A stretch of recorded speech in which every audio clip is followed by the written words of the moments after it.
Hello. আমরা সবাই নিশ্চয়ই এই কথাটা শুনেছি যে সুখের সাথে এক্সপেকটেশনের একটা গভীর সম্পর্ক আছে। আমাদের এক্সপেকটেশন অনেক হাই হয়ে গেলে সেটা পূরণ আসলে আমাদের বাস্তবিকতায় সবসময় হয়ে ওঠে না, এবং যেটা আমাদেরকে অনেক সময় আনহ্যাপি করে তোলে।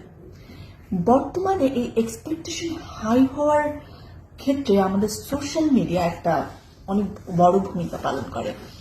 বেশিরভাগ ক্ষেত্রে দেখবেন বিভিন্ন রিলস ঘুরতে থাকে, আমাদের রোমান্টিক রিলস, যে এই হাজবেন্ড এটা করেছে, বা আমার বয়ফ্রেন্ড যদি এমন না করে তাহলে বিয়েই করব না, আমাকে এইটা করতে হবে, সেবা করতে হবে, এরকম অনেক কিছু।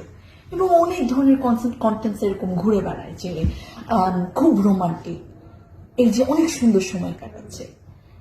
এবং আমরা ভুলে যাই যে ওই 10 সেকেন্ড বা 20 সেকেন্ডের রিলসটা ওই মানুষটার সার্বক্ষণিক ঘটনাটা না, বরং একটা ছোট্ট সুখের মুহূর্ত। অনেক সময় এটা বানানো হয়, তার এক্সপেকটেশন অনুযায়ী এটাকে ক্রিয়েট করা হয়, এবং প্রতিটা মানুষের জীবনে কিন্তু এই মুহূর্তটা আসে। এবং আপনি যখন শুধু সেই জায়গাটা দেখি, আমরা ভাবি যে জীবন আসলে এরকমই হবে, আমার বয়ফ্রেন্ড বা আমার পার্টনার সবসময় এসে আমার সাথে এমনই করবে।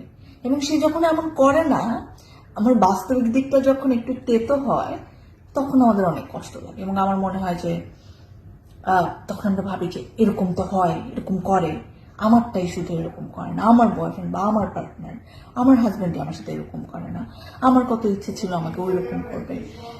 কিন্তু মনে রাখবেন যে ফেসবুক রিলস যেখানে যা আছে, মানুষ তার সবচেয়ে ভালো দিক, সুখের দিক, সুন্দর দিকটা তুলে ধরে। তার যে অন্ধকার দিক, তার যে দুঃখের দিক, সেই দিকগুলো কিন্তু আমরা দেখতে পাই না। অর্থাৎ শুধুমাত্র ফেসবুকে দেখে নিজের এক্সপেকটেশনটাকে অনেক হাই করে ফেলা থেকে দূরে থাকুন।